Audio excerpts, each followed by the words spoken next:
What's up, you lovely lurkers? I'm Scott, he's Willie, and welcome to the show. Today, we're going to talk about Jeremy Renner, Work at Home, the most anticipated shows and movies of 2023, and some funny names. If you like our voices, you can find our faces on YouTube, TikTok, and Instagram, or jaws still on the floor looking at Yee's new clothing line. Let's lurk.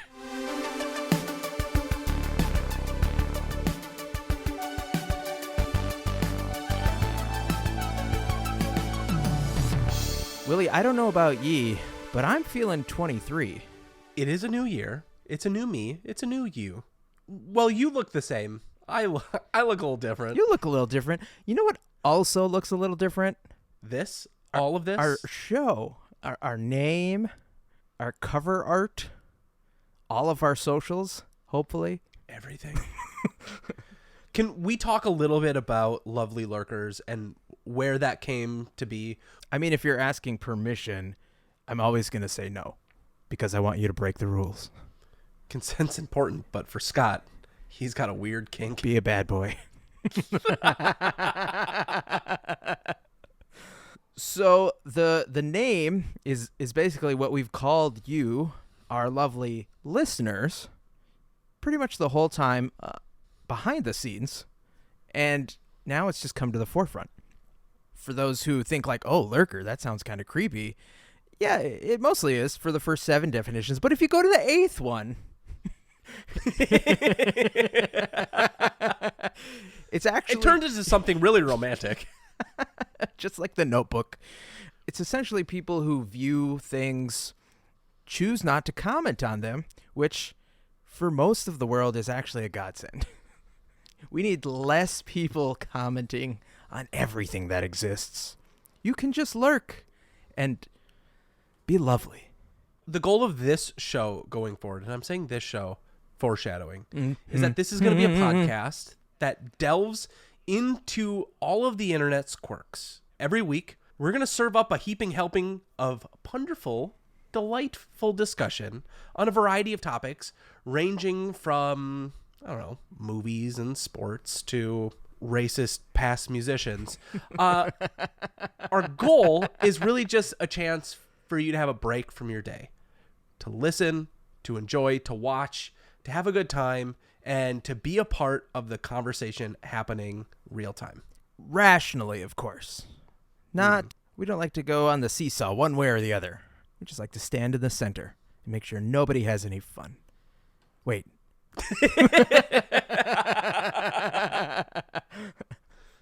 So let's kick off the show with everybody's favorite Avenger, Jeremy Renner.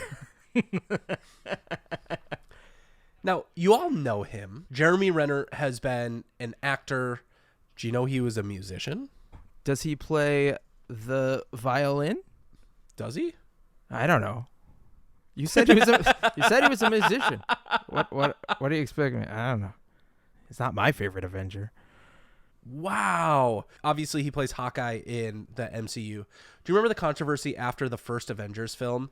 He caused a hissy fit because he wasn't given enough screen time, and then Avengers 2 Age of Ultron, arguably the worst, comes out, and he had a big leading part in that role. I would say he was an incredible comic relief. I really enjoyed him in that movie. I do, and I think it was kind of warranted, you know. Everybody has this really cool comic book movie potential, and then he's just the Arrow guy, and he's like, why am I in here? Why am I being taken out of the movie 10 seconds in? So I think that's fair.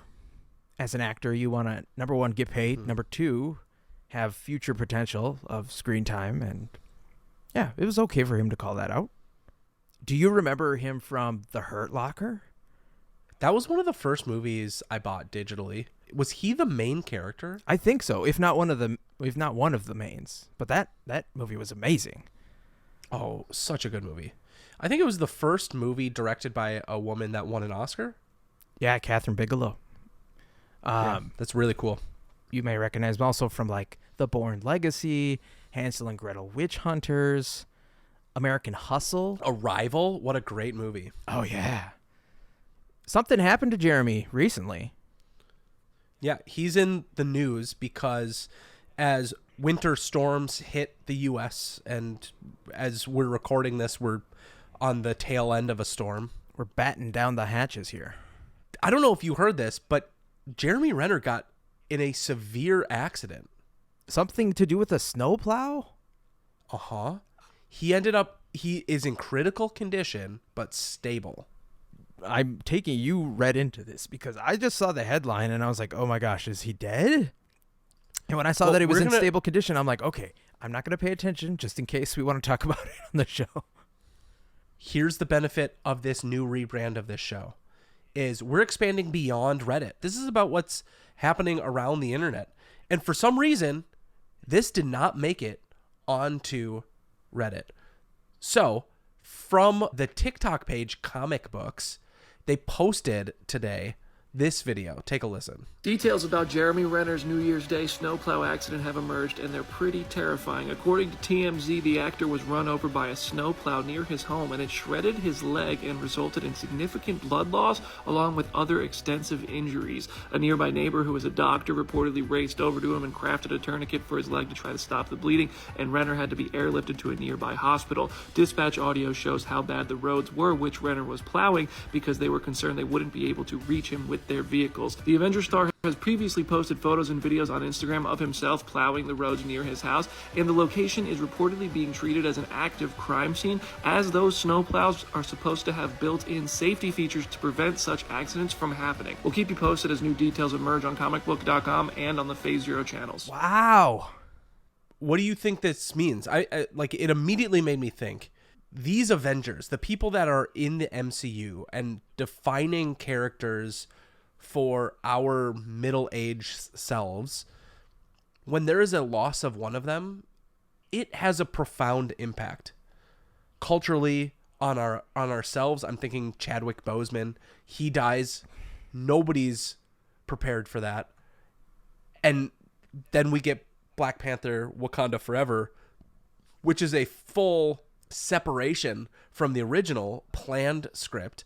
And now Jeremy Renner may not be able to play Hawkeye in the same way. He might lose a leg. We don't know what's going to happen from this.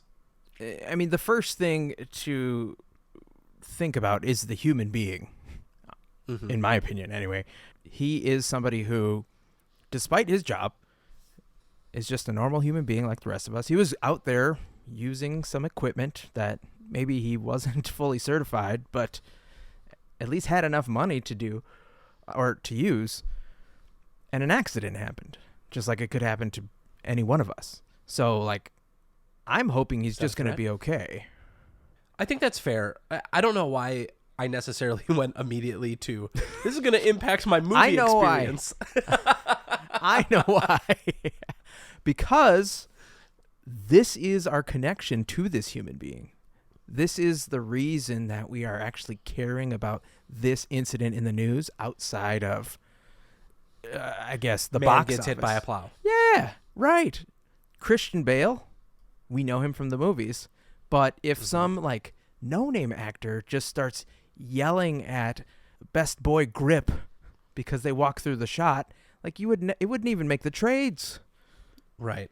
So you're concerned with the entire industry, and that's understandable. We're browbeaten with all of the things, all the marketing, all of the social media, and impacted by this day in and day out, but never really about Jeremy Renner, the human being. We don't know about his, I guess, philanthropy, if he has any. Did you know he was married to, like, a model? I assume actors are just married to models. I know. And that's a good assumption. He's married. I don't know if he has kids or not, but it's just little things like that he's a normal. He has one. He is okay.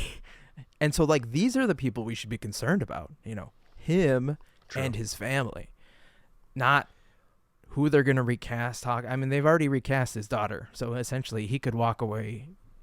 Maybe not literally now, but it's interesting. It's sad. Obviously, we're gonna keep an eye on it because we want to see where this goes. And our hearts go out to Jeremy and his whole family, and hopefully for a speedy recovery. Well, speaking of movie stars, I'm sure Jeremy Renner started out in TV as well, like most actors. I want to talk about the most anticipated shows and movies of this upcoming year. We did this last year, which I think it was really fun, and we kind of broke it down. Okay. There are shows that are coming back from last year: Barry, Loki, Mandalorian, Succession, Ted Lasso, Yellow Jackets, those types of shows. Yep, all great shows. So, first TV show, most anticipated, The Last of Us. Where does this rank? Ooh. I'm not sure if a video game turned show or movie necessarily is successful. Let's turn our eyes to Uncharted. Not great. Not a great movie. And let's also turn our eyes to the Halo series. Not a great show. Alternatively, though, we had Tomb Raider. You could argue that they were okay, but I've never saw a single. You never one saw one of the two. Mm-mm. You didn't want to see Angelina Jolie in your most coming of age years, Scott? I've seen plenty of other movies with her. How in dare you? How dare you? I think it's got to rank up there. I know that this is a game that's won some of the biggest gaming awards. Yeah. And it's going to be a show that all eyes are on to see, can you take this story-driven game and turn it into a real show? I think because of all the things that you just said, it's going to bomb. But I'm still going to watch it because it's on HBO. Okay, yeah. Have you heard of something called White House Plumbers? Is Larry the Cable Guy trying to come back? It's starring Woody Harrelson and Justin Theroux. It's got to be good. Yeah, and it revolves around the Watergate scandal. Lena Headey's in it. Domhnall Gleeson's in it. Kiernan Shipka is in it. So there's a big cast involved. And the showrunner is David Mandel, who did Veep. So it's possible that it looks like it could be a really funny show. The next show is Mrs. Davis. Did you ever see Glow? The Gorgeous Ladies of Wrestling? Amazing show. I've heard, but no, I haven't. Got cut short by one season at least, but still worth a watch. The main star, Betty Gilpin, is a nun who is waging a war against artificial intelligence, and it's being run by Lost showrunner Damon Lindelof. Interesting. It's described as an exploration of faith and technology. IMDb already describes it as follow an epic battle of biblical and binary proportions. Well, that's going to be interesting for all those non-binary people out there. Yeah, this one's not for you, apparently. Next on the list is Ahsoka. And I think I just said that word, and Willie just Ahsoka'd his underwear. No. I did. That was not my O face. I did. You might have. Here's the problem that I have right now with what Disney's putting out for Star Wars. Mandalorian, I'm trying my best to be a part of that show. I think it's good. It's a little slow, a little methodical for me. Some of the action set pieces in season 2 were okay. I'm starting to get the sense of them cutting corners by filming on the Void. I could just feel it. So Mandalorian season 3 is coming out, and I'm like, okay, fine. It's going to be fine. But Ahsoka feels like, well, let's just redo it again. I mean, it's exactly what we saw with, what was the character that they introduced in the last season of Mandalorian, the bounty hunter one. What show was that? Boba Fett. Book of Boba Fett. Yeah. Was that any good? Yeah. I didn't watch it. I can't believe you're not Take your watching bias these of things. loving Star Wars. Take your bias of willing to shove the whatever Millennium Falcon up your bum. Put it into a blender, but chug it all the way. Yeah, like that's what I am. So your opinion doesn't matter right now. It totally matters. Even though I'm biased, I will say that you are not as informed as you could be because you haven't seen the Rebels and Clone Wars franchises. So Sure. It makes sense that you wouldn't necessarily get why they're coming out with a live action, but for everybody who's a fan of that, I think it's going to pay them all the service that they've been looking for. Okay. Okay, what about John Wick? Yes. John Wick has a spin-off show called The Continental, revolving around the chain of hotels used by the criminals in the series. Ooh. What I love about some of these movies is they create this rich backstory that is done so well that it leaves you intrigued, thinking, there's got to be so much more to this. I really want a piece of what this tiny little universe is like. And I'm okay with franchises exploring them in different avenues. I think what we're seeing with the MCU is how do you take that to its breaking point with all of the shows that we're seeing on Disney Plus. Well, if you're at your breaking point, you're probably not going to be into Agatha Coven of Chaos. Oh, I'm totally into it. But seriously, you're down for this? Or is it just a pile-on? It's Catherine Hahn, and she's amazing. Did you watch the new Knives Out? Yes. It was great. Oh, it was so good. Rian Johnson, he just puts out really great movies. I liked his Star Wars movie. I didn't think it was bad. I didn't think it was terrible. I am excited to see Catherine Hahn come back in this role. Apparently, Aubrey Plaza is going to be in this movie. Yes, please. Or in this show. I've been a big fan of her ever since the Parks and Rec. Ever since you had hands. But she's been like branching out into a bunch of movies and shows now and just spreading her wings in terms of acting chops, and like she's amazing. Totally. What do you think of the video game Fallout? Post-apocalyptic universe with a little man on your wrist telling you what to do and where to Yeah, go. a Pip-Boy. Because guess what? The Last of Us is not the only video game franchise that is getting a show. I would watch Fallout. Who's starring in this? It's being put out by Amazon, and it's created by Westworld's Lisa Joy and Jonathan Nolan. It's going to star Walter Goggins, who is amazing, Kyle MacLachlan, and Ella Purnell.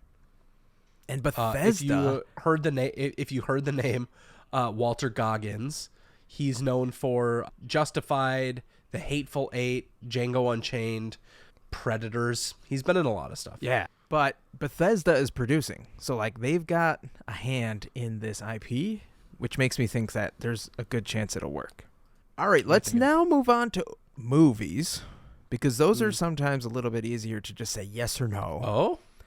The most anticipated movies of this year are Scream 6, Don't care. Evil Dead Rise, Don't know what that is. the Super Mario Brothers movie, I will S Chris Pratt's D. No, I won't. Come on. In Church. Get that hate speech out of here. Speaking of Guardians of the Galaxy, I will S Chris Pratt's D. Listen, the internet has a vendetta against Chris Pratt. I think Chris Pratt is the 2020 version of Nickelback. Go listen to Nickelback. It's not that bad. You just wanted an artist to hate.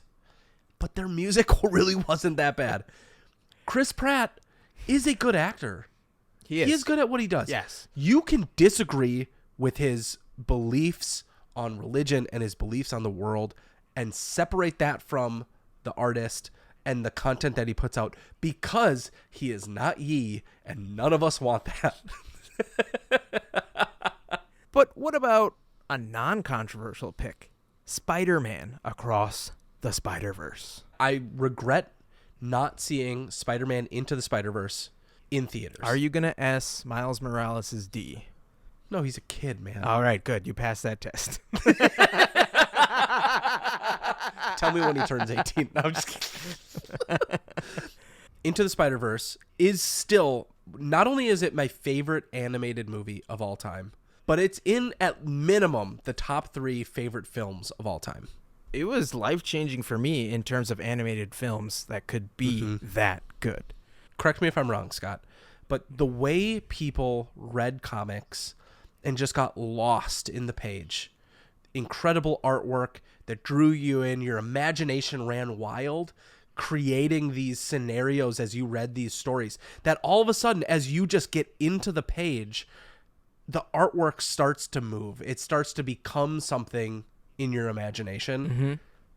That movie is the closest you're going to get to that imagination on screen. And speaking of imagination on screen, Indiana Jones and the Dial of Destiny. Can we move on already? Couldn't have said it better myself. Speaking of bad things, what about Oppenheimer? Only bad because it killed like millions of people. I think that is my most anticipated film of 2023. I was going to say Spider-Man, but I think this has to be better. Christopher Nolan is a madman. Mm-hmm. What this guy does to deliver practical effects in an age of James Cameron putting out the most stunning Avatar films, and then Nolan saying, F you, man, I can do it. F it, let's do it live. The movie is going to be stunning. All right, and to round out, I'm going to give you 3 quick ones. You just say yay or nay. Can we say yes or no? Because I don't like saying yay. Okay. Ant-Man and the Wasp. Yes. The Flash. Hard pass. Mike's hard shove that right up your ass. And speaking of Magic Mike's Last Dance. Oh, what happened to Magic Mike? I think he falls on stage and breaks it. Spoiler alert. Raging boner?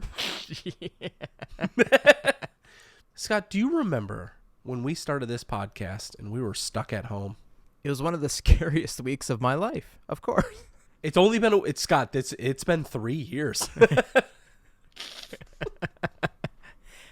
I was literally in the closet recording that show on a 10-year-old computer, not knowing when I was going to be able to go get groceries or toilet paper.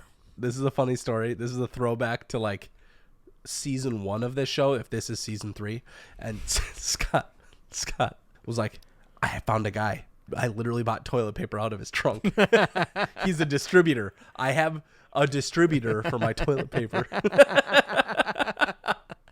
I knew a guy. What could I say? But I just want to point this out because let's pull it back to our favorite Reddit. And Reddit had a post this week that said, remote work is poised to devastate America's cities in order to survive. Cities must let developers convert office buildings into housing. There's a lot going on in that sentence. There's yes. a post from the New York Magazine, which I will put in the show notes. But what are your thoughts? You called that out. We've talked about this in the past. Mm-hmm. Just in passing, it was kind of like what do you think? What's a good idea? And this was the exact thing that you predicted. So either you're secretly writing for the New York Mag now and not telling me because I'm still in this basement recording. Or they're listening to us like everybody says. And I think they just stole your idea. The magazine here writes, the nation's office buildings aren't as empty as they were before COVID vaccines became widely available in 2021, but they're still far less populated than they were in 2019.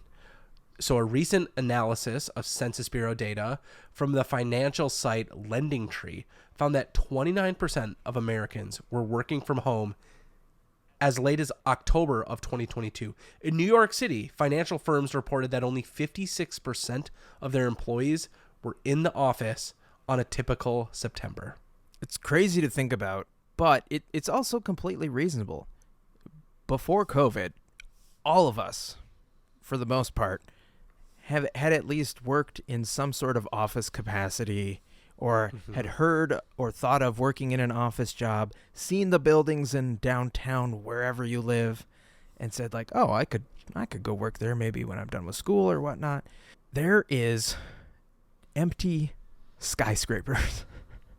And when I say empty, I mean like relatively empty compared to what it used to be. But So it's either old offices or it's multimillionaires and billionaires buying up floors and not touching them. Yeah. Yeah. So let me just run through the top 3 cities that have recovered since the pandemic. And then I want you to guess on the bottom 3 cities. And I'm going to give you some percentages here. The bottom 3 cities that have not recovered. That have not recovered. Okay. So in third place of cities that have recovered at 89%, San Diego. 89% of their downtown has recovered. And by the way, they're getting this data because they're looking at mobile phone locations from 2019 to 2022. So it's a good indication of like the amount of people in areas.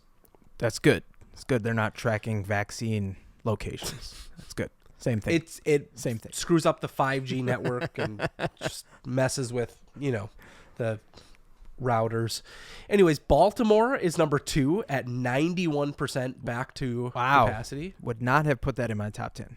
But the number 1 at 112%, meaning that they have boomed past where they were, probably to the expected growth level of what a normal city would have. From the Midwest, Columbus, Ohio. Wow.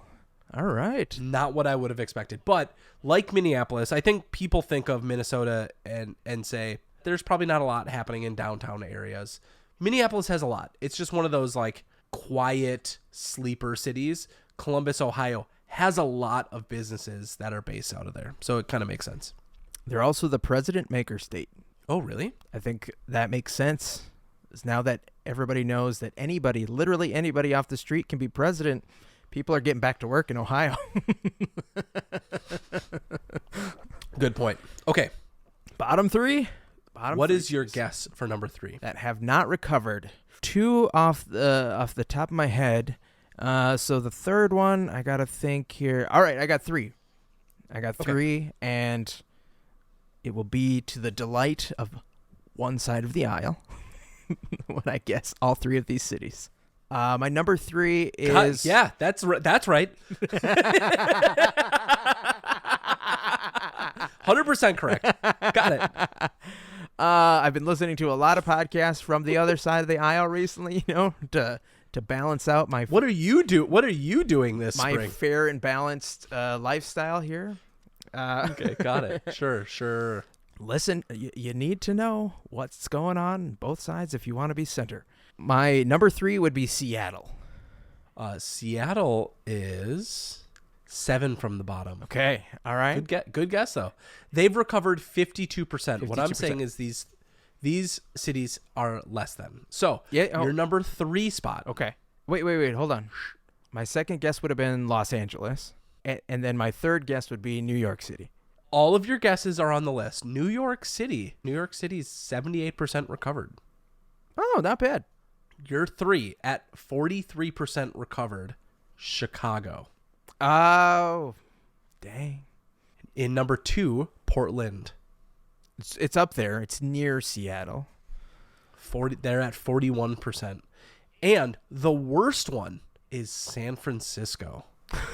31% recovered. See, I wasn't far off with my comment. You weren't. Chicago, Portland, and San Francisco. You've got 3 blue cities that have all struggled to recover. But the deal is you've got a bunch of progressives that live and work in these cities that probably do a ton of commuting, but they're also really vocal about how beneficial working from home can be. Yeah, if it's because the opportunity to work remotely is so good for the people in those cities, then like that's the positive. If it's because people are just not going back to work, there's the problem. And because like the people that employed them aren't offering them the benefits and stuff that would help them live a decent life, because all 3 of those cities are fairly expensive to live in, especially San Francisco. So the question is, if they're going to convert business space to living space, one, do you think that that's going to be a lessen the cost of living, or do you think that it's going to be a situation where it's just going to keep the cost of that city, that super high price up where it's at right now. It depends on what happens to the buildings, because I've seen some places that are already letting go of their lease, flipping to remote, and these other companies that are coming in, and they're basically renting the floors out as workspaces where you and I could go and record our podcast there, or we could go and host clients there.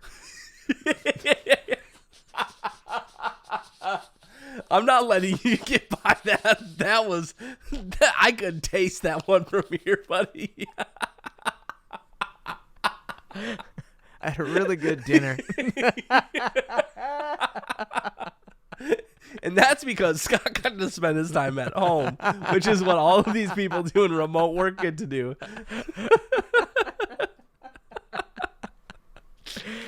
Fuck it, we'll do it live. Speaking of funny moments, man, can you please tell me about funny town names? Oh yeah, with all these people working at home, I thought I'd maybe shed some light on where these remote workers are spending their time these days, rather than in Chicago, Portland, or any other city on that list. Because why live in San Francisco when you could work from Intercourse, Pennsylvania? Because I saw this post that is called the most lewd sounding town in each state. And so, Willie, in the great 50 here, I want you to just pick a state, and I'll tell you where the people are remote working from these days. I want to pick the great state of Minnesota, because if it's not the one that I'm thinking of, this list is dumb. There's some weird names on this list, but why work in San Francisco when you could spend your days cozy and cuddled up in Keister, Minnesota? You know what Keister does for you? It leads to, just down the road, Climax, Minnesota. What are some other states you've traveled to? Let's look at the big wang of the United States, Florida. Well, a lot of people think this is actually macro, but apparently Florida has something called Mycosukky. Mycosukky? Yeah, and everybody else thinks there's macro-sucky. So I used to live in Virginia, and there's a town there called Short Pump, which is Willie's nickname in college. Hey, no.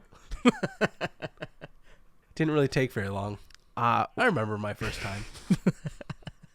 Well, it's better than what my nickname in college was. Louisiana has a town called Dry Prong. Oh. I was single the whole time. What about Utah? I need to know what this Bible Belt is thumping. Funny enough, just like everybody that goes to BYU, Virgin is the funniest city. It's the most realistic city name. There is not a single non-virgin that lives in that city.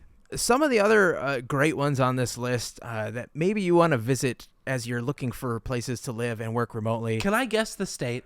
Sure. Dick Shooter. Oklahoma. Wyoming.